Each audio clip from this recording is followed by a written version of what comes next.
Right. Telangana వ్యాప్తంగా ఈరోజు బీసీల రిజర్వేషన్ను పెంచాలంటూ బంద్ కాల్ పిలిపించారు. ఈ బంద్ కాల్ పిలుపులో బీసీ సంఘాల జేఏసీ ఇచ్చిన పిలుపులో అన్ని పార్టీలు, కేంద్రంలో అధికారంలో ఉన్న బీజేపీ, రాష్ట్రంలో అధికారంలో ఉన్న కాంగ్రెస్, గతంలో తెలంగాణలో అధికారంలో ఉన్న బీఆర్ఎస్, ఈ మూడు పార్టీలు కూడా పాల్గొన్నాయి. వామపక్షాలు, మిగిలిన అన్ని సంఘాలు దీనికి మద్దతు ఇచ్చాయి. అంటే బీసీ రిజర్వేషన్ని 42% పెంచాలి. ఆ దిశగా చేస్తున్న ప్రయత్నాలకు కోర్టుల్లో ఎదురు దెబ్బలు తగులుతున్నాయి తెలంగాణ సర్కార్కి. ముందు హైకోర్టులో తగిలింది, ఆ తర్వాత సుప్రీంకోర్టు కూడా దీన్ని టేకప్ చేయలేదు. దీంతో ఇప్పుడు బంద్ కాల్ పిలిపించారు. ఈరోజు ధన త్రయోదశి, దీపావళి ఫెస్టివల్ ముందు జరిగే చాలా కీలకమైన ఇది ఒక ఘట్టం. ఇది ఈ రోజు నుంచి దీపావళి ఫెస్టివల్ ప్రారంభం అయినప్పటికీ వ్యాపారస్తులు, స్వచ్ఛంద సంస్థలు అందరూ కూడా అంటే బీసీ కాజ్ కోసం అందరూ బంద్కు మద్దతు ఇచ్చారు. అన్ని పార్టీలతో పాటు ప్రజలు కూడా ఒక రకంగా, షాప్ యజమానులు కూడా చాలా కీలక సమయం ఇది. అంటే వాహనాల డెలివరీ, బంగారాభరణాల కొనుగోలు, దుస్తుల కొనుగోలు, ఇలాంటి చాలా షాపింగ్ ఉంటుంది ఈరోజు. అయినా అందరూ స్వచ్ఛందంగా బంద్కు మద్దతు ఇచ్చారు. బీసీ రిజర్వేషన్ల పెంపుకు అందరూ సంఘీభావం తెలిపినట్లయింది. అసలు ఈ బంద్ ఎవరిపై? ఈరోజు జరిపిన బీసీ బంద్ ఎవరిపై? ఎందుకంటే ఎవరిపై ఒత్తిడి తేవడానికైనా బంద్ కాల్ పిలిపివ్వడం అనేది సాధారణంగా జరిగే అంశం. మరి ఈ బంద్లో అందరూ పాల్గొన్నప్పుడు ఎవరిపై బంద్ పిలిపించారు, ఎందుకోసం ఇచ్చారు, ఏంటి? ఈ బంద్ తర్వాత బీసీ రిజర్వేషన్ ఏం కాబోతుంది, బీసీ బిల్ ఏం కాబోతుంది, ఈ అన్ని అంశాలు చాలా కీలకమైన అంశాలుగా చూడాలి. ఈరోజు బంద్ కాల్లో అన్ని పార్టీలు పాల్గొన్నాయి. ఆ మూడు పార్టీల కీలక నేతలు దీనికి సంబంధించి రియాక్ట్ అయ్యారు. దాని గురించి చూసే ముందు మాకు డిబేట్లో జాయిన్ అవుతున్నారు బాలరాజ్ యాదవ్ బీఆర్ఎస్ పార్టీ నుంచి, అదేవిధంగా చామల కిరణ్ కుమార్ రెడ్డి గారు భువనగిరి ఎంపీ కాంగ్రెస్ పార్టీ నుంచి, ఆర్ కృష్ణయ్య గారు బీసీ సంఘాల కీలక నేత, బీసీ ఉద్యమ నాయకుడు, ఆయన బీజేపీ ఎంపీ కూడా. ఆయన కేవలం బీసీ ఉద్యమ నేతగానే ఇప్పుడు మనం తీసుకుందాం. బీజేపీ నుంచి, జాతీయ కేంద్రంలో అధికారంలో ఉన్న బీజేపీ నుంచి ఆ పార్టీ ఎమ్మెల్యే పాయల్ శంకర్ గారు కూడా మనకు లైవ్లో అందుబాటులో ఉన్నారు. మాట్లాడదాం. ముందు ఈరోజు మహేష్ కుమార్ గౌడ్, గంగుల కమలాకర్, మిగిలిన నేతలు కూడా, ఈటెల రాజేందర్ బీజేపీ ఎంపీ కూడా బంద్లో పాల్గొన్నారు, ఆయన కూడా పాల్గొన్నారు. వారు మాట్లాడారో ఒకసారి చూద్దాం, చూసి డిబేట్లోకి వెళ్దాం. బీజేపీ ఎంపీలు మాట్లాడుతున్నటువంటి నాయకులు, సీనియర్ నాయకులు, బీసీలకు జనమత నాయకులు, ఎందుకు మీరు మోడీ దగ్గరికి వెళ్ళి ఈ యొక్క విషయాన్ని ప్రస్తావించట్లేదు? ఎందుకు ప్రస్తావించట్లేదు? మేము వెళ్తాం రేపు ముఖ్యమంత్రి గారి నేతృత్వంలో అఖిలపక్షం తీసుకెళ్లి మోడీ గారిని కలిసి ప్రయత్నం చేస్తాం. మీరు బీజేపీలో పార్టీ సభ్యులుగా ఉన్నారు, పార్లమెంట్ సభ్యులుగా ఉన్నారు, ఒక్కరోజు కూడా బీసీల యొక్క 40% రిజర్వేషన్ మాట్లాడరు. మళ్ళీ వాళ్ళ ముసలి కన్నీరు కారిస్తే ప్రజలు నమ్మే పరిస్థితులు లేరు. కాంగ్రెస్ పార్టీకి ఉన్న చిత్తశుద్ధి నా బీఆర్ఎస్కి లేదు, బీజేపీకి లేదు.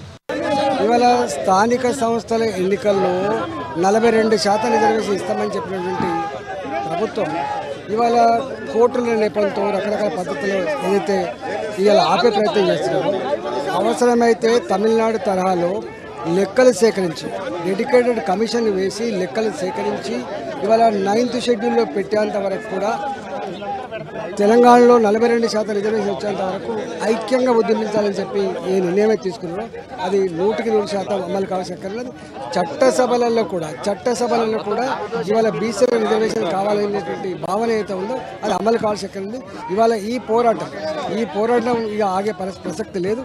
ఇది గ్రామ స్థాయి నుంచి మొదలుపెట్టి ఇవాళ పట్టణ స్థాయి వరకు కూడా ఇవాళ ఈ వర్గాలన్నీ కూడా నిజమే కదా 42% రిజర్వేషన్ ఇస్తా అని చెప్పారు కాబట్టి ఎవరు తిరిగి వ్యతిరేకమన్నారు?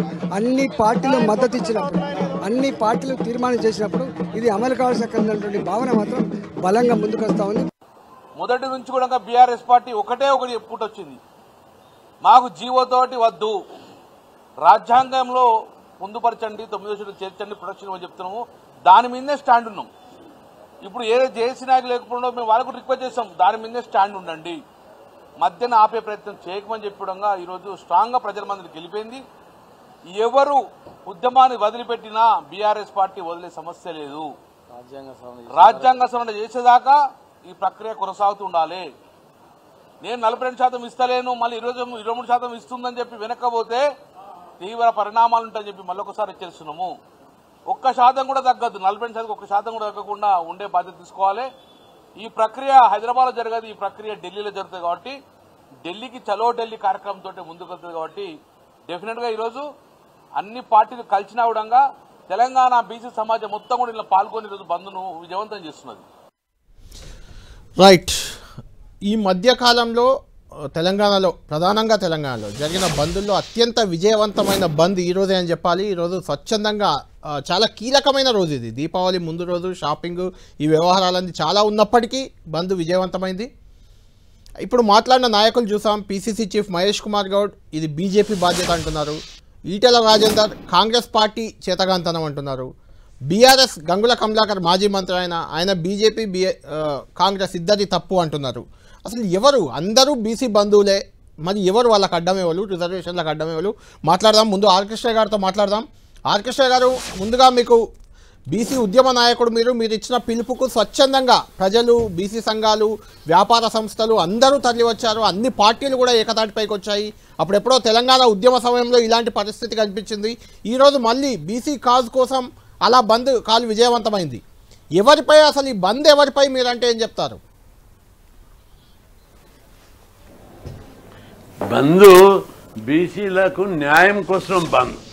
బీసీలు అంటే రాజ్యాంగబద్ధమైన అన్ని సంస్థలకు, వ్యవస్థలకు ఒక చులకైన అలవాటు అయిపోయింది. ఇక్కడ ఏ రాజకీయ పార్టీని నిందించేది కాదు, వ్యవస్థ లోపలనే లోపాలున్నాయి. ఈ రాజ్యాంగం లోపల బీసీలకు పకడ్బందీగా జనాభా ప్రకారం అనే ఒక క్లాజ్ ఉంటే ఇవన్నీ వచ్చేది కాదు. అయినప్పటికీ కూడా స్థానిక సంస్థల్లో రిజర్వేషన్లను రాజ్యాంగంలో 243 D6 ప్రకారము స్థానిక సంస్థల రిజర్వేషన్లు పెట్టేది రాష్ట్ర ప్రభుత్వానికి ఉంది. దాని ప్రకారం జీవో తీశారు. అసెంబ్లీలో అన్ని పార్టీలుగా చట్టం చేశారు. చివరకు రెడ్డి జాగృతి వాళ్ళు కేసేస్తే హైకోర్టులో 3 రోజులు జరిగింది.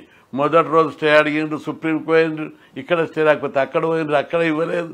2వ రోజు వాదించారు, ఆ రోజు స్టే అడిగిండ్రు, కోర్టు ఇవ్వలేదు. 3వ రోజు ఎలక్షన్ నోటిఫికేషన్ అడ్డంక స్టే ఇచ్చారు. బీసీలు అనేక చోట్ల నామినేషన్ చేశారు. రెండవది ఇంకొక అంశం, కీలక అంశం ఏంటిదంటే ఈ కేసులో 30 బీసీ సంఘాలు, ప్రముఖ బీసీ తరపున నాయకులు, ఎమ్మెల్యేలు, ఎంపీలు అనేక మంది బీసీలకు మద్దతుగా చేశారు. వాళ్ళ వాదన వినకుండా కేసు హైకోర్టు స్టే ఇవ్వడంతో బీసీ లోకమంతా మా వాదన వినరా అని చెప్పి బగ్గుమంటుంది. ఇది వ్యవస్థలో అన్ని స్థాయిలలో లోపం ఉంది. బీసీలంటే చులకన బాగుంది. రాజ్యాంగంలో ఉన్న లోపాలు సరిదిద్దాలి, రాజ్యాంగబద్ధమైనటువంటి కావాలి. ఇప్పుడు లోకల్ వాడు అడిగినాం, మా సోదరుడు ఈటల అన్నట్టు చట్ట సభల్లో కూడా రిజర్వేషన్లు కావాలి, మేమెంతో మాకంత, మా జనాభా ఎంత ఉందో అంత ఇవ్వాలని, అన్ని రంగాలు ఇవ్వాలని డిమాండ్ ఉంది.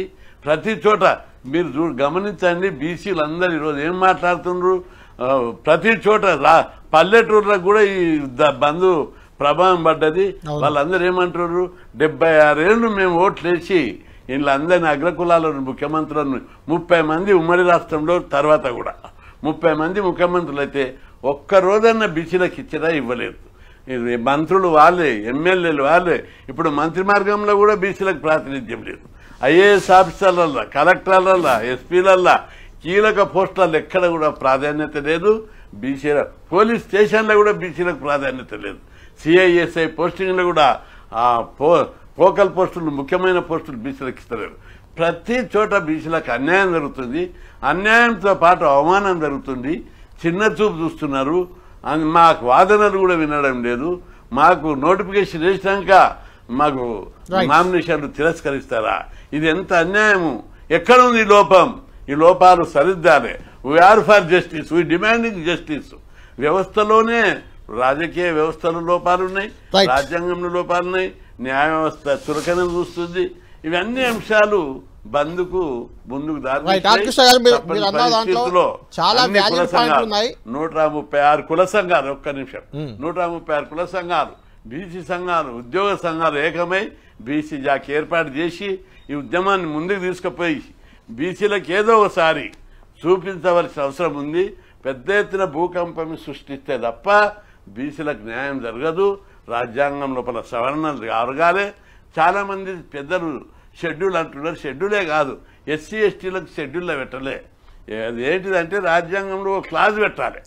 జనాభా ప్రకారము రిజర్వేషన్ అనే ఒక క్లాజ్ పెడితే ఆటోమేటిక్గా దాన్ని ఎవరు కూడా ఛాలెంజ్ చేయలేడు. అది పెట్టాలంటే ఆర్కృష్ణ గారు, అది పెట్టాలంటే మీ పార్టీ వల్లే అవుద్ది. ప్రధాని మోడీ గారు పెట్టాలి, పార్లమెంట్ లో పెట్టాలి. అది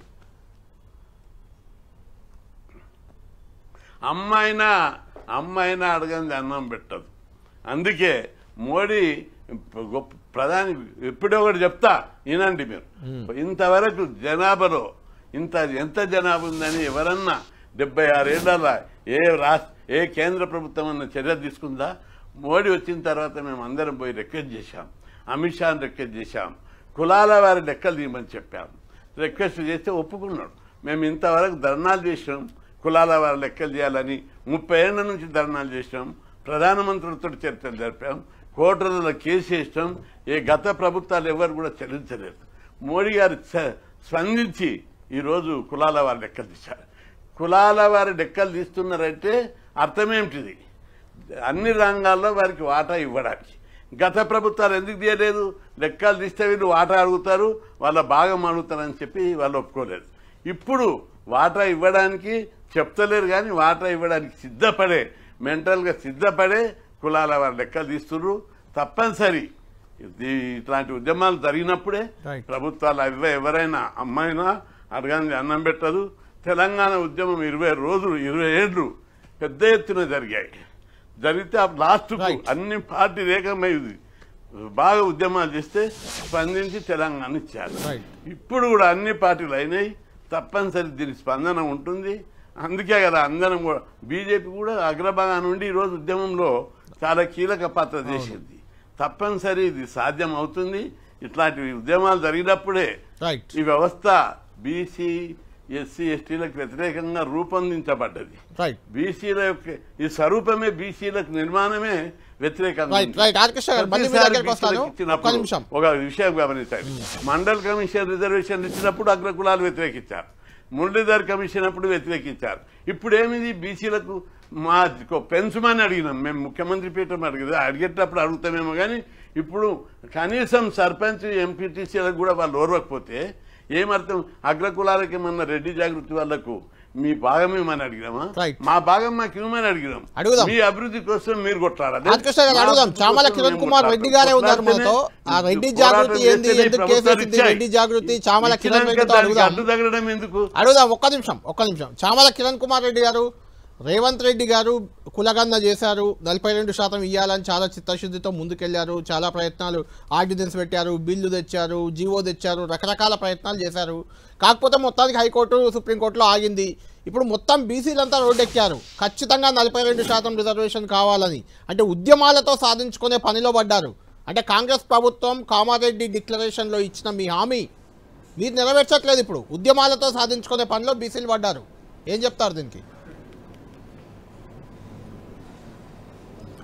ముఖ్యంగా ఆర్ కృష్ణయ్య గారికి దశాబ్దాలుగా బీసీ కోసం పోరాటం చేస్తున్నటువంటి బీసీల కోసం, బీసీల పట్టు కోసం, బీసీల మంచి కోసం పోరాటం చేస్తున్నటువంటి ఆర్ కృష్ణయ్య గారు ఈరోజు ఇప్పుడే మాట్లాడుతూ, ఎందుకంటే రాజ్యసభ సభ్యునిగా ఉన్నటువంటి పరిస్థితి ఈరోజు ఆయనకుంది.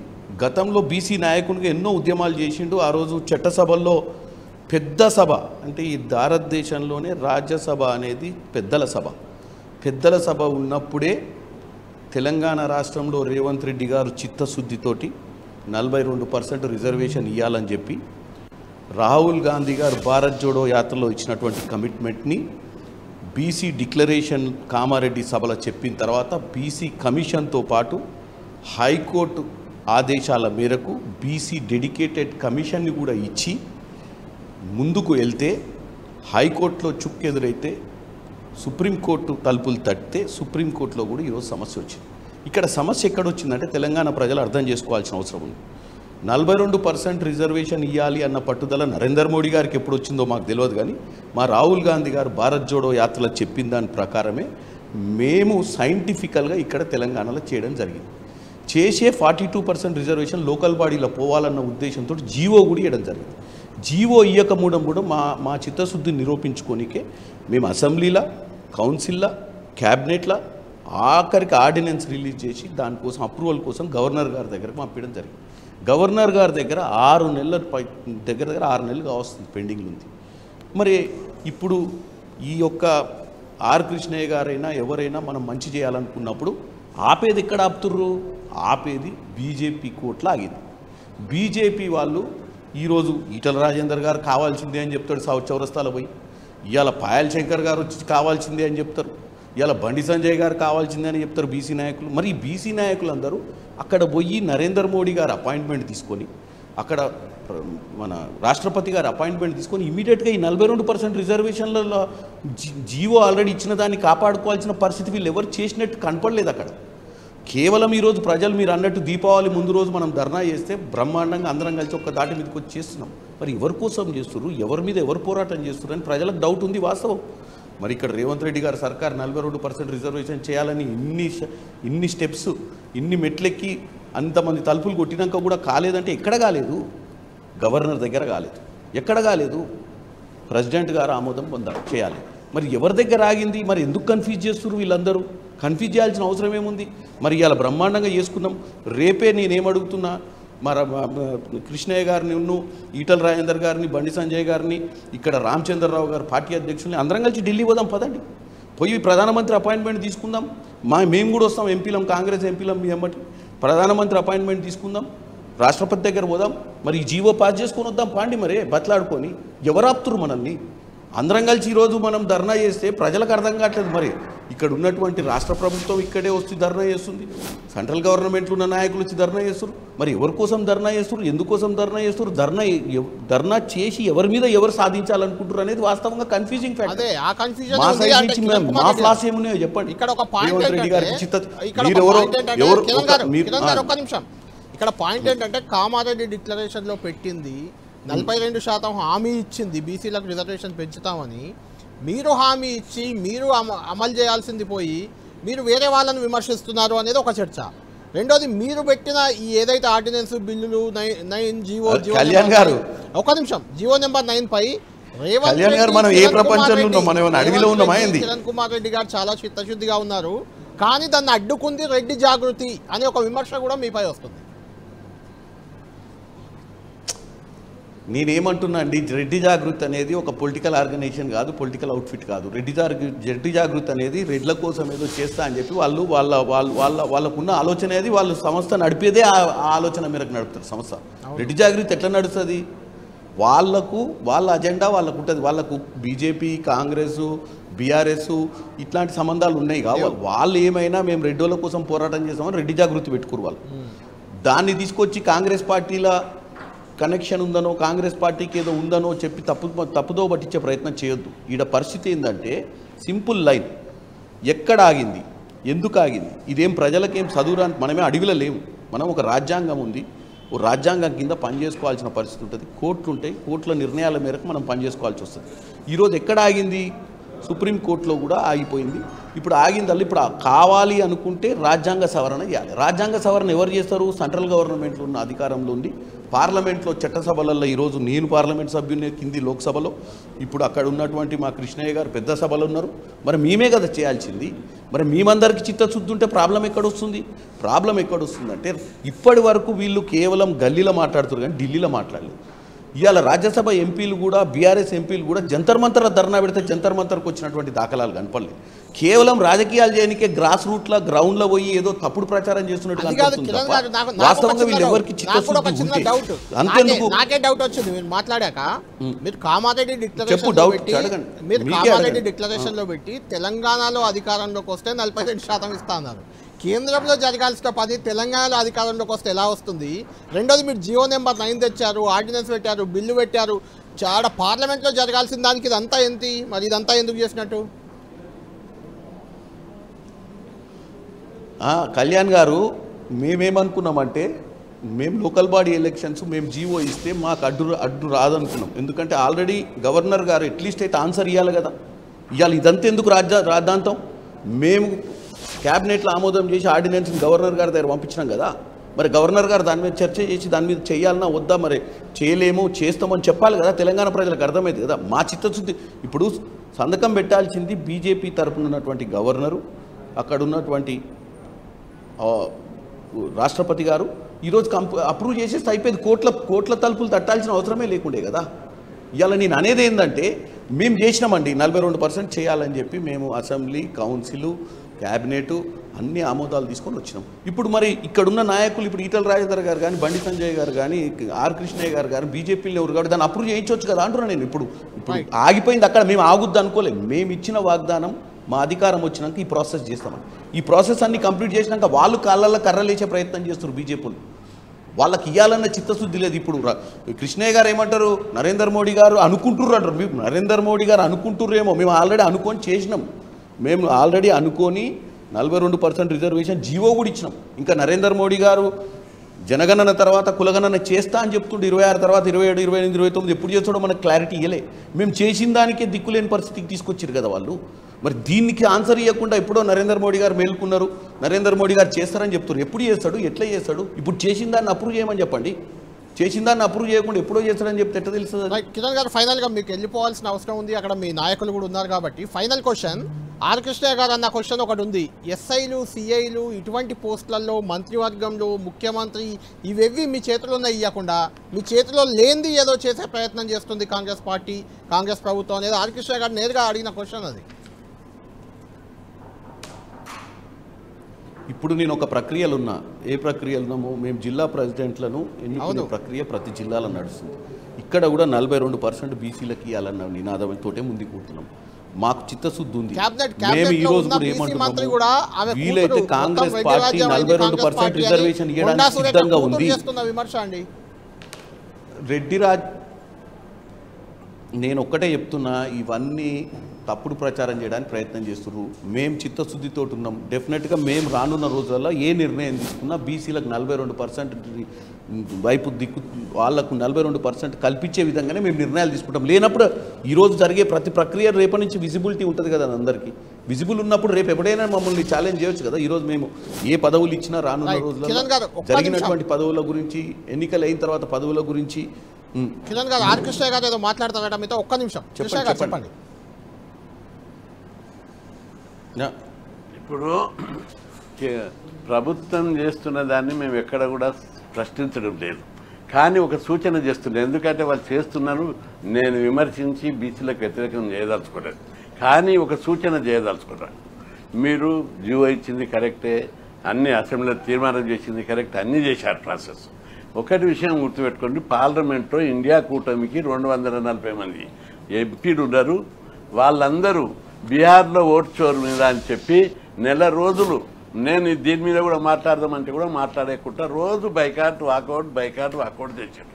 నేను ఒకటి కిరణ్ కుమార్ రెడ్డి గారికి, ఆయన గురించి నాకు తెలుసు, మంచి సద్భావన కలిగిన మనిషి. నేను ఆయన కూడా గుడ్ ఆఫీస్ యూజ్ చేసి 240 మంది ఒక 2 రోజులు పార్లమెంటులో ఎందుకు వాకౌట్ చేయలేదు బీసీ రిజర్వేషన్ల మీద అని ఇప్పటికైనా చేయాలని నేను కోరుతున్నాను. అది తప్పనిసరి.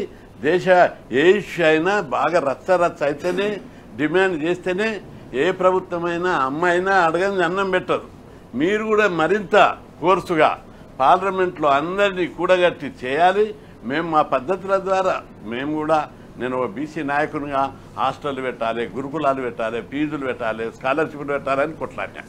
అంతా బీసీల అభివృద్ధి కోసం కొట్లాడినాం. ఇక్కడ కూడా విజయమే ఎజెండాగా ఇక్కడ కూడా చిత్తశుద్ధితో పోరాడుతున్నాం. అది తప్పనిసరి. ఇట్లాంటి ఉద్యమాల ద్వారా దానికి సత్ఫలితాలు ఇస్తారు. అయితే పార్టీ తరఫున కూడా మరింత ఒక సూచన, మీరు కూడా ఒత్తిడి తేవాలి, మేము కూడా ఒత్తిడి తెస్తాం. పార్లమెంట్లో 2 రోజులు ఇండియా కూటమి నుంచి గొడవ చేస్తే తప్పనిసరి ఫలితం ఇస్తుంది. ప్రభుత్వం కూడా సీరియస్గా తీసుకుంటుంది. కాబట్టి ఆ పని చేయాలని చెప్పి సూచిస్తున్నా. మా వంతుగా మా తరఫున తప్పనిసరి ప్రధానమంత్రి దృష్టికి తీసుకుపోతాం. ఇప్పటికే ప్రయత్నం చేస్తున్నాం. ఈ జనాభా లెక్కలు అయింది. దీని మీద కూడా పార్లమెంట్ మొన్నసారి 0 అవర్ 2-3 సార్లు దాని మీద రేజ్ చేస్తే నడవలేదు. 0 అవర్ నడవలేదు, క్వశ్చన్ అవర్ నడవలేదు. కాబట్టి తప్పనిసరి ఈ కాజు మీద 50 ఏళ్ల కింద నుంచి పోరాడుతున్నాం. ఇప్పుడు ఒట్టిగా పోరాడుతున్నాం, అనేక త్యాగాలు చేసి పోరాడుతున్నాం. డిప్యూటీ కలెక్టర్ వస్తే పోలేదు, బ్యాంక్ ఆఫీసర్ వస్తే పోలేదు, ఏదో అలాంటి డిగ్రీలు కాదు. అన్ని యూనివర్సిటీ టాపర్లు వస్తే కూడా అవన్నీ వదులుకొని ఈ వర్గాలు చదువుకోవాలి, ఉన్నత విద్యావంతులు కావాలి, చదువుదారని కులాల గౌరవం పెరుగుతుందని ఒక ఎజెండాతోటి పోరాడుతున్నాం. ఇంట్లో రాజకీయ కోరం ఉండదు. నేను చేస్తున్న సేవను గుర్తించి చెప్పారు ప్రధానమంత్రి గారి అందరూ. కృష్ణయ్య బీసీలకు చిత్తశుద్ధితో సేవ చేస్తున్నాడు 50 ఏళ్ల నుంచి, మేము గుర్తించి రాజ్యసభ ఇస్తున్నామని చెప్పాడు. కాబట్టి తప్పనిసరి బీసీల అభివృద్ధి కోసమే ఈ పోరాటం. అంత వ్యవస్థలన్నీ బీసీలకు వ్యతిరేకంగా రూపొందించబడ్డాయి. ఈ వ్యతిరేకత పోయి అన్ని వ్యవస్థలు, రాజ్యాంగ వ్యవస్థలు అన్నీ కూడా బీసీలకు ఇవ్వవలసిన వాటా ఇవ్వమని కోరుతున్నాం. మేము అన్నదమ్ములం, మేము శత్రులం కాము, భారతమాత బుద్ధి బిడ్డలం, అన్ని కులాలను. నేను ఎన్నిసార్లు మాట్లాడుతున్నా, మాకు అన్యాయం చేయొద్దు, అన్నదమ్ములం, మా వాటా మాకు ఇవ్వమని అడుగుతున్నాం. కాబట్టి పాజిటివ్ కోణంలో ఆలోచించాలి. ఇంకా దీనికోసం స్ట్రాటజీ పాజిటివ్గా ఆలోచించి ఎట్లా సాధించాలని అన్ని పార్టీలు ఆలోచించాలని విజ్ఞప్తి చేస్తారు. చామల కిరణ్ గారు, ఆర్ కృష్ణ గారి సూచన ఒకటి, మొత్తం ఇండియా కూటమి అంటే అది మీ నేషనల్ హామీ, అది ఒకటి. రెండోది, అఖిల పక్షాన్ని ఒక్కసారైనా మీరు రాష్ట్రపతి దగ్గరకో మోడీ దగ్గరకో ఎందుకు తీసుకుపోలేదు ప్రభుత్వం అనే విమర్శ కూడా మీ మీద వస్తుంది ఈ ఇష్యూలో. నేను ఒకటి చెప్తారు, ఆర్ కృష్ణయ్య గారు మంచి ఆలోచన ఇచ్చారు. డెఫినెట్గా దీన్ని ఫాలో కావాల్సిన అవసరం ఉంది. ఎందుకంటే మా ఇండియా కూటమి తరపు నుంచి కూడా మేము వారు ఇచ్చినటువంటి సూచన ప్రకారం గత పార్లమెంట్ సెషన్లో ఏదైతే ఓట్ చోరీ ఎలక్షన్ ప్రాసెస్లో స్పెషల్ ఇంటెన్సివ్ రివిజన్కి వ్యతిరేకంగా బీఆర్ఎల్లో మేము గలమెత్తినప్పుడు మమ్మల్ని అవకాశం ఇవ్వలేదు పార్లమెంట్లో. అవకాశం ఇవ్వనందుకు చాలాసార్లు వాకౌట్ చేయాల్సి వచ్చింది. వింటర్ సెషన్ మొత్తం కూడా డిస్ట్రక్టివ్గా సెషన్ ముగిసింది. ఎందుకంటే దీనికి కారణం బీజేపీ వైఖరి. ఒకసారి చర్చ చేయించుంటే ఒక హాఫ్ అన్ అవర్ చర్చ పెట్టుంటే సమస్య సద్దుమణిగేది. ఆ స్పెషల్ ఇంటెన్సివ్ రివిజన్ మీద సుప్రీంకోర్టు ఆర్డర్ ఇచ్చిన తర్వాత కూడా దాన్ని చర్చకు అనుమతించలేదు పార్లమెంట్లో. డెఫినెట్గా కృష్ణయ్య గారు అన్నట్టు మేము జంతర్ మంతర్లో పెట్టినాం. మేము రాహుల్ గాంధీ గారితో కూడా చర్చ చేస్తాం. రాహుల్ గాంధీ గారు కూడా ఏఐసిసి ఆఫీస్లో ఓబీసీ కాస్ట్ సెన్సస్ మీద స్పెషల్ సెషన్కి భారతదేశ వ్యాప్తంలో ఉన్నటువంటి కాంగ్రెస్ నాయకులందరినీ పిలిపించి వారందరికీ తెలంగాణ ప్రభుత్వం ఎట్లా చేసిందో కూడా ఒకసారి బ్రీఫింగ్ చేయడం జరిగింది. డెఫినెట్గా ఈసారి పార్లమెంట్ సెషన్లో ఇప్పుడు వింటర్ సెషన్ వస్తుంది. లాస్ట్ సెషన్ వానాకాలం సెషన్లో మేము దెబ్బతిన్నాం. వింటర్ సెషన్లో డెఫినెట్గా ఈ మ్యాటర్ని తీసుకెళ్తామని చెప్పి ఆర్ కృష్ణయ్య గారు సూచనలు ఫాలో అవుతాం. ఆర్ కృష్ణయ్య గారు కూడా వాళ్ళకున్న ఎంపీలు ఇక్కడ ఉన్నటువంటి రామచంద్రరావు గారిని, బండి సంజయ్ గారిని, తర్వాత కిషన్ రెడ్డి గారిని, ఇక్కడ ఉన్నటువంటి బీజేపీ నాయకులందరినీ కూడా ఒక తాటి మీదకి తీసుకొచ్చి వాళ్ళు కూడా అక్కడ ప్రెజర్ బిల్డప్ చేయాలని కోరుకుంటున్నాం. రైట్, థ్యాంక్ యూ కిరణ్ గారు. రైట్, బాలరాజు గారు, కిరణ్ కుమార్ రెడ్డి గారిని, ఆర్ కృష్ణయ్య గారిని ప్రధానంగా ఎందుకు మాట్లాడించామంటే అల్టిమేట్గా బీసీలకు 42% వాటా రావాలి, అది పార్లమెంట్లో జరగాలి, చట్టసభల్లో రావాలి, రాజ్యాంగ సవరణ కావాలి, కాబట్టి మాట్లాడించాం. ఇందులో బీఆర్ఎస్ రోల్ ఏంటి, మీరు ఏం చేయబోతున్నారు, మేము పోరాటం చేస్తాం బీసీల కోసం అని ఇప్పుడు గంగుల కమలాకర్ అన్నారు, విన్నాం. ఏంటి మీ వైఖరి ఏంటి, మీ స్టాండ్ ఏంటి ఈ ఇష్యూలో? మొదటి నుంచి కళ్యాణ్ గారు బీఆర్ఎస్ పార్టీగా బీఆర్ఎస్ పార్టీ స్టాండ్ ఒకటే. ఏదైతే కామారెడ్డిలో కాంగ్రెస్ పార్టీ డిక్లరేషన్ పెట్టిందో ఆ డిక్లరేషన్ ప్రకారం చట్టబద్ధమైన రిజర్వేషన్ ఇస్తామన్నారు. ఆ చట్టబద్ధమైన రిజర్వేషన్ల కోసం 22 నెలలుగా కాంగ్రెస్ పార్టీ చేసింది ఏంది అనేది ఫస్ట్ సమస్య. 22 నెలలుగా చేసింది ఏంది అంటే వాళ్ళు ఏం చెప్తారంటే హైకోర్టుకు పోయినాం అంటారు, సుప్రీంకోర్టుకు పోయినాం అంటారు, జంతర్ మంతర్ ధర్నా చేసినాం అంటారు, ఏదో బీసీ కమిషన్ ద్వారా ఫస్ట్ లెక్కలు తీస్తామంటారు, తర్వాత బీసీ కమిషన్ కాదు బీసీ వెల్ఫేర్ అంటారు, బీసీ వెల్ఫేర్ కాదు డెడికేషన్ కమిషన్ అంటారు. డెడికేషన్ కమిషన్ అని ఏమంటే అప్పుడు వేస్తారు. ఏమంటున్నంటే ప్రధానంగా కాంగ్రెస్ పార్టీగా మీ శిశుశుద్ధి శంకిస్తా ఉన్నాం మేము ఇవాళ. మేము ఎందుకంటున్నామంటే సార్, ఇప్పుడు ఆర్ కృష్ణయ్య గారు రీసెంట్గా ఈ బీసీ జేఏసీ ఎప్పుడైతే బంధుకు పిలుపునిచ్చిందో బీఆర్ఎస్ పార్టీ కేంద్ర కార్యాలయానికి వచ్చారు. వారు వస్తే ఆ రోజు పార్టీ వర్కింగ్ ప్రెసిడెంట్గా మా కేటీఆర్ గారు స్పష్టంగా కృష్ణయ్య గారిని అడిగారు, సార్ ఇక్కడేమో కాంగ్రెస్ పార్టీ హామీ ఇచ్చింది, కామారెడ్డి డిక్లరేషన్లో ఎలక్షన్ మేనిఫెస్టోలో పెట్టింది, 6 నెలల్లో మేము చట్టబద్ధ రిజర్వేషన్ ఇస్తామని చెప్పింది, దోకా చేసింది 22 నెలలుగా. మీరు కేంద్రంలో ఎంపీ ఉన్నారు, భారతీయ జనతా పార్టీకి అనుబంధంగా మీరు ఉన్నారు, ఓకే మీరు బీసీ నాయకుడిగా మేము పరిగణిస్తాం, మీరు ఏ పార్టీ నుంచి ఎంపీ అయినా కూడా మీరు బీసీ నాయకుడు మేము పరిగణిస్తాం. సార్ మీరు బీసీ ఎంపీగా భారతీయ జనతా పార్టీకి అఫిలియేటెడ్ ఉన్నారు, మీరు బిల్లు పెట్టించండి, మీరు మోదీని రిక్వెస్ట్ చేయండి, మేము అఖిలపక్షంగా మేము వస్తాం. అదేవిధంగా కాంగ్రెస్ పార్టీ కూడా ఇక్కడ రిక్వెస్ట్ చేయండి అని చెప్పినాం. అదేవిధంగా ఆర్కేసీ ఇంకో మాట కూడా అడిగినాం, మాకు లోక్సభలో మాకు ఎంపీగా అవకాశం ఇవ్వలేరు, రాజ్యసభలో మాకు 4 ఎంపీలు ఉన్నారు, మీరు బేషరతుగా మద్దతు మీరు బిల్లు పెట్టించండి, మీ మద్దతు తెలుపుతామని చెప్పినాం. సార్ ఇది జరగాల్సిన ప్రాసెస్. ఈ ప్రాసెస్ కోసం కాంగ్రెస్ పార్టీ ఏం చేసింది 22 నెలల్లో? ఇవాళ 22 నెలల తర్వాతకి ఏమంటుంది, ఇది కేంద్రం పరిధిలో ఉంది, ఇది భారతీయ జనతా పార్టీ చేయాలని ఈరోజు మాట్లాడుతుంది కదా. 22 నెలల ముందు మీకు తెలియదా? కాంగ్రెస్ పార్టీ మేనిఫెస్టోలో పెట్టినప్పుడు ఇది తెలియదా? సిద్ధరామయ్య గారు తీసుకొచ్చి కామారెడ్డిలో పెద్ద బహిరంగ సభ పెట్టి ఎస్ మేము ఇస్తామని చెప్పినప్పుడు తెలియదా? ఢిల్లీకి పోయి చంద్రమంత ధర్నా చేసి మోడీ మెడల్ వస్తాం అని అన్నప్పుడు తెలియదా ఇది? అదేవిధంగా మేము సుప్రీంకోర్టుకు మీ భట్టి క్రమార్ గారు దాంతోపాటు ఓకర్సీ వెంట వెళ్ళి సుప్రీంకోర్టులో కొట్లాడుతున్నాం అన్నప్పుడు తెలియదా? సుప్రీంకోర్టులో స్పెషల్ పిటిషన్ వేసి కొట్టుడు పోయినప్పుడు మీకు తెలియదా? నీ జీవో తీసుకొస్తామని చెప్పేసి అన్నప్పుడు ఆ జీవోలు కొట్టివేయబడతవి. గతంలో కూడా కేసీఆర్ నాయకత్వంలో 396 జీవో తీసుకొచ్చిర్రు. ఆ జీవో కొట్టివేయబడది. కేసీఆర్ బాగా కొట్టండి ఆ రోజు బీసీల కోసం, అయినా కూడా కోర్టు తప్పుపట్టాయి. మళ్ళీ కూడా ఇలా మేము జీవోలు తీసుకొస్తున్నాం 9వ జీవో అంటే తెలియదా సార్? దగా కాదా సార్ నేను అంటున్నా సార్? ఇవాళ మళ్ళీ దగా చేసింది వీళ్ళు సార్. అంతకుడే సంతాప సభ పెట్టినట్టు 100 ఎలకలు తిన్న పిల్లట వచ్చి నేను సంతాప సభ పెడుతున్నానని చెప్పేసి మాట్లాడుతూ 22 నెలలుగా బీసీలు మోసం చేస్తారు వీళ్ళు. 22 నెలలుగా లిటరల్గా సార్. డిసెంబర్ 9, 2009 ప్రకటన వెనకపోతే సార్ తెలంగాణకు మోసం. ఇలా అక్టోబర్ 9వ తారీఖు రోజు బీసీలకు 9వ నెంబర్ జీవో మళ్ళా మోసం చేస్తారు. ఎన్నిసార్లు మోసం చేస్తారు సార్? వీరు మోసం చేసి చేసి చేసి చేసి బీసీలు అలసిపోతారు సార్. ఎందుకు మోసం చేస్తుంది సార్ కాంగ్రెస్ పార్టీ? ఇక రేవంత్ రెడ్డి గారి మాటలు ఎట్లా ఉన్నాయి సార్? ఇలా మంత్రుల మాటలు నేను సార్ నేను చూస్తున్నాను సార్. బీఆర్ఎస్ ఏమొచ్చింది? హైకోర్టుకు వచ్చినా అది ఇంప్లీడ్ అయినారు వీళ్ళు. అరే మేము అనుకోరే వీళ్ళు ఇంప్లీడ్ అయ్యారు, పెద్ద ఎత్తున తీసుకొస్తాను మేము అనుకున్నాం. ఇక పొన్నం ప్రభాకర్ గారు, వాకటి శ్రీహరి గారు, అక్కడ కొండా సురేఖ గారు మార్చి చేసారు, మిలియన్ మార్చి చేసారు. అక్కడ బీసీలో మార్చి అన్నారు. తెచ్చిరా సార్? నేను అంటున్నా సార్, ఆవేదనతో అడుగుతున్నాం సార్. సార్ నేను అంటున్నా సార్, ఇక ఇవి ఇవన్నీ వద్దు సార్. నేను కళ్యాణ్ గారు సూటిగా అడుగుతున్నాను. ఒక భారత రాష్ట్ర సమితి అధికార ప్రతినిధిగా, ఒక మాజీ కార్పొరేషన్ చైర్మన్గా, ఒక చదువుకున్నవాడు అడుగుతున్నా సార్. దీనికి రాష్ట్రపతి అడ్డం పడ్డాడు సార్, దీనికి గవర్నర్ అడ్డం పడ్డాడు, దీనికి కేంద్రం అడ్డపడ్డా సార్. నేను కాదంటలే. రాష్ట్ర క్యాబినెట్ విస్తరించుకునే అవకాశం ఎవరికి ఉంటుంది సార్? ముఖ్యమంత్రికి ఉంటుంది. ముఖ్యమంత్రి విస్తరించుకునే అవకాశం 42% మీకు ఉంది అంటారు కదా సార్. 7 మంత్రి పదవులు రావాలి సార్. ఎన్ని ఉన్నాయి సార్? ఇప్పటికి 22 నెలలు 3 పదవులు ఉన్నాయి సార్. ఇంకా 4 ఇవ్వండి, అప్పుడు నమ్ముతాం. ఇప్పుడు గుజరాత్లో కనుక మోదీ ఒక్కసారి క్యాబినెట్ మొత్తం తీసేసి కొత్త క్యాబినెట్ పెట్టిందిగా, ఇప్పుడు మొత్తం తీసేయండి. బీసీల పట్ల చిత్తశుద్ధిని నిరూపించుకోండి, 7గురికి ఇవ్వండి. అప్పుడు మేము ఓకే మీకు పాలాభిషేకం పూలాభిషేకం చేస్తాం. ప్రభుత్వ సలహాదారులు అందరినీ తీసేయండి. బీసీలకు 42% ప్రకారం 5-6 వస్తాయి, అవి ఇవ్వండి. నామినేటెడ్ పోస్టులు 150 వేసిరు సార్, 34 ఇచ్చారు. 150 ఎన్ని రావాలి సార్? 42% అంటే సుమారు 70 రావాలి సార్. 37 ఇచ్చారు సార్ మాకు. ఆ నామినేటెడ్ పోస్ట్ మొత్తం తీసేసి బీసీలకు ఇచ్చేసేయండి. 40% ఒక 60-80 ఇవ్వండి, అప్పుడు మేము నమ్ముతాం. అదేవిధంగా సార్ బడ్జెట్ పెట్టింది కదా, మళ్ళీ వచ్చే బడ్జెట్ ఉంది కదా సార్, 24,000 కోట్లు లాస్ట్ పెట్టి ఫస్ట్ బడ్జెట్ 7,000 కోట్లు ఇచ్చింది సార్. సెకండ్ బడ్జెట్ 13 ఇచ్చింది సార్. వీళ్ళు ఇస్తానే 20 సార్. మొత్తం ఎంత లాస్ట్ సార్? 24,000 కోట్లు. ఒకేసారి మీరు 24 ప్లస్ 20 44,000 కోట్లు బీసీలకు ప్రవేశపెట్టండి. ఒక్క నిమిషం. దిలీప్ ఆచార్య గారు మన బీజేపీ నుంచి మనకు అందుబాటులో ఉన్నారు. దిలీప్ ఆచార్య గారు, అల్టిమేట్గా ఇది పార్లమెంట్లో జరగాలి, బీజేపీ చేయాలి. ఆర్ కృష్ణయ్య గారు మీ పార్టీ ఎంపీ, ఆయన పిలిపించారు ఈరోజు బంద్కి. బంద్ విజయవంతమైంది. జరగాల్సింది అక్కడైతే ఈ గల్లీలో పోరాటం ఎవరిపై, బంద్ ఎవరిపై? ఆ బంద్లో బీజేపీ కూడా పాల్గొంది. మళ్ళీ మీరు ఎవరికి వ్యతిరేకంగా బంద్ చేసినట్టు?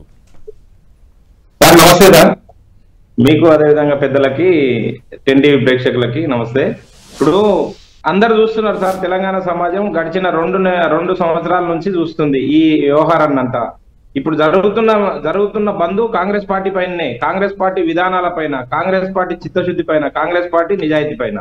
కాంగ్రెస్ పార్టీ ఏది కూడా చెప్పింది చేయదు. అవకాశం లేని దగ్గర అన్ని కుప్పిగంతులు వేయడం కోసం ప్రయత్నం చేస్తారు. అవకాశం ఉండే దగ్గరనేమో బీసీల గొంతు కోయడం కోసం సిద్ధంగా ఉంటారు.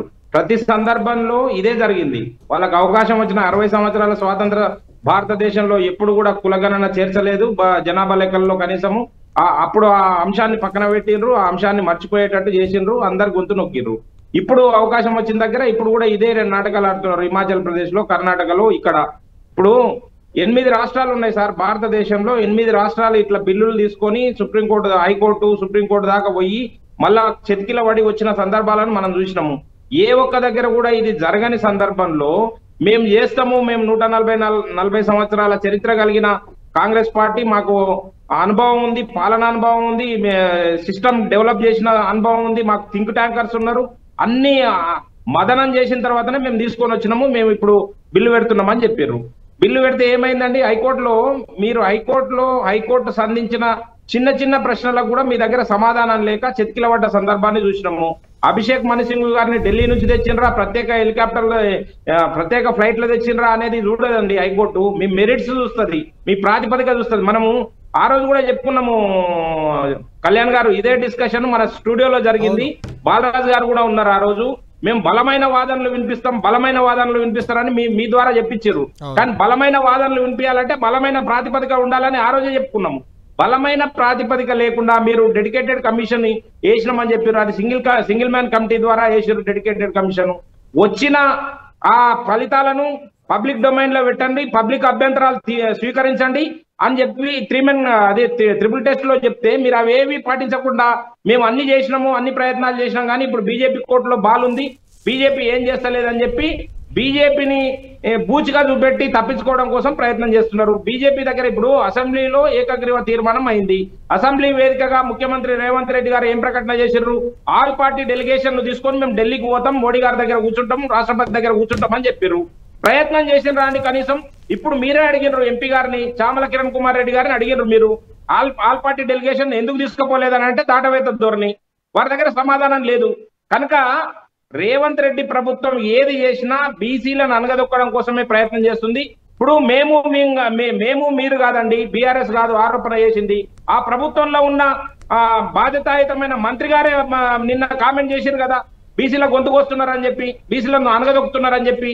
కొండా సురేఖ గారు ఇప్పుడు ఆ మంత్రి మండలిలో మంత్రి, బాధ్యత కలిగిన మంత్రి, ఎవరు ఏం చేస్తున్నారో తెలుస్తలేదా అండి? బీసీలకు ఏం చేస్తున్నారు, ఎంత అన్యాయం చేస్తున్నారు కాంగ్రెస్ పార్టీ అని చెప్పి. అరే నిన్నటికి దిలీప్ ఆచార్య గారు, మీరు అన్నట్లు కాంగ్రెస్ పార్టీ తప్పులు చేస్తుంది, ఒప్పులు చేస్తుంది అనేది మీ విమర్శ, అది ఒప్పుకుందాం. దానికి బీసీల పక్షాన మేము ఉన్నాము, బీసీలనే మేము సీఎం చేస్తామని మీరు చెప్పుకుంటున్నాం. మీరేం చేశారు బీసీలకు, లేకుంటే బీసీ బిల్లు కోసం అంటే ఏం చెప్తారు? కళ్యాణ్ గారు మంచి ప్రశ్న అడిగినరు. రాబోయే జనగణనలో రేపు నవంబర్ నుంచే ప్రారంభం అవుతుంది జనగణన. నవంబర్ నుంచే ప్రారంభం అవుతున్న సందర్భం లోపల కులగణన అంశాన్ని చేర్చిన విషయాన్ని మీరు గుర్తుంచుకోవాల్సిన అవసరం ఉంది. భారతదేశం మొత్తం కులగణన చేస్తున్నాం.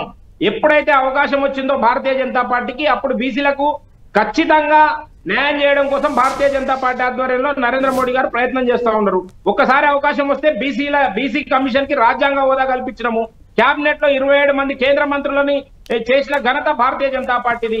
అసలుకి భారతదేశంలో విప్లవాత్మకమైన, చారిత్రాత్మకమైన, మీరు ఎప్పటికీ మానవు రాచపుణులు అనుకుంటున్న సందర్భాలను, ఆ విషయాలను కూడా అడ్రస్ చేసినాము. దాన్ని ఒక్కొక్కటిగా బాగు చేసుకుంటూ వస్తున్నాము.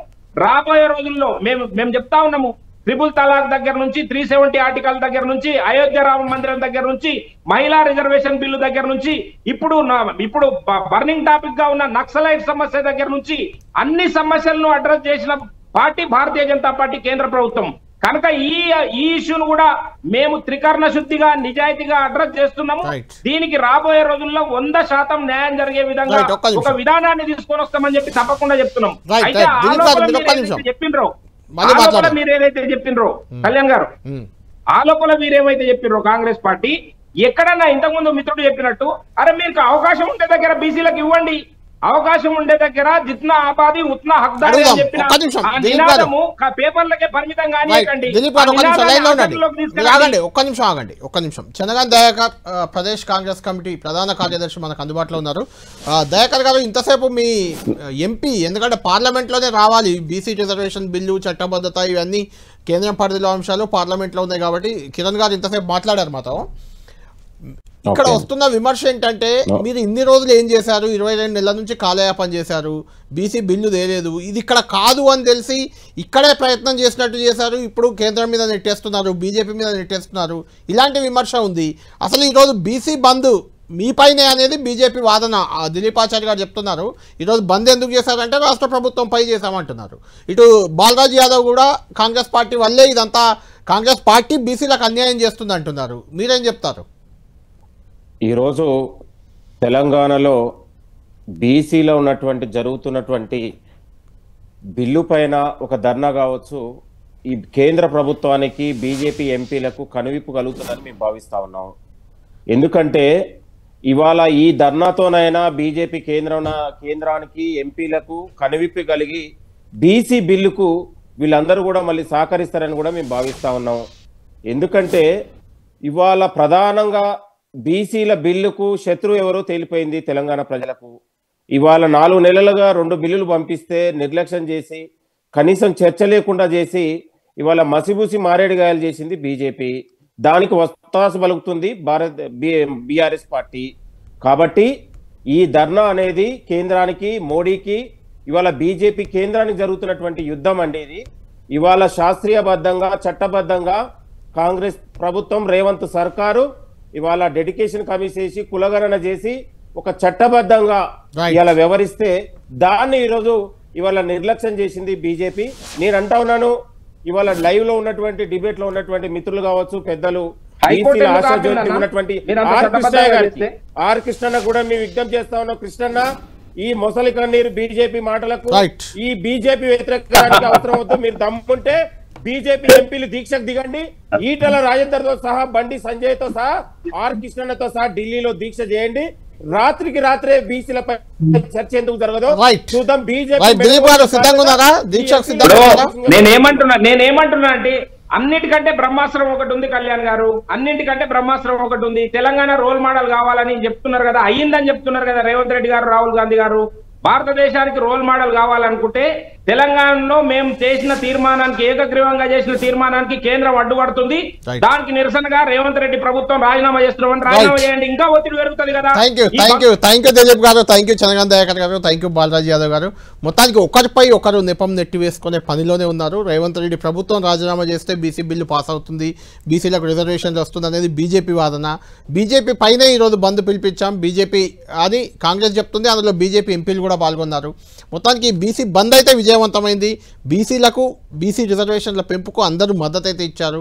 కానీ ఈ బంద్ ఎవరికి ఎవరు వ్యతిరేకంగా పిలిపించారు, ఎవరిపై ఒత్తిడి పెంచేందుకు ఈ బంద్ జరిగిందన్నది మాత్రం $1 మిలియన్ ప్రశ్న. ఏదేమైనా బీసీ బిల్లు ఆచరణలోకి రావాలి, బీసీ రిజర్వేషన్లు 42% వెళ్ళాలి, తెలంగాణలో స్థానిక సంస్థల ఎన్నికలు కూడా జరగాలి. అప్పుడే తెలంగాణ గ్రామ స్వరాజ్యం అనేది సాధ్యమవుతుంది. కాబట్టి ఏం జరగబోతుంది ముందు అనేది వేచి చూద్దాం. ఇది లంచ్ అవర్ డిబేట్.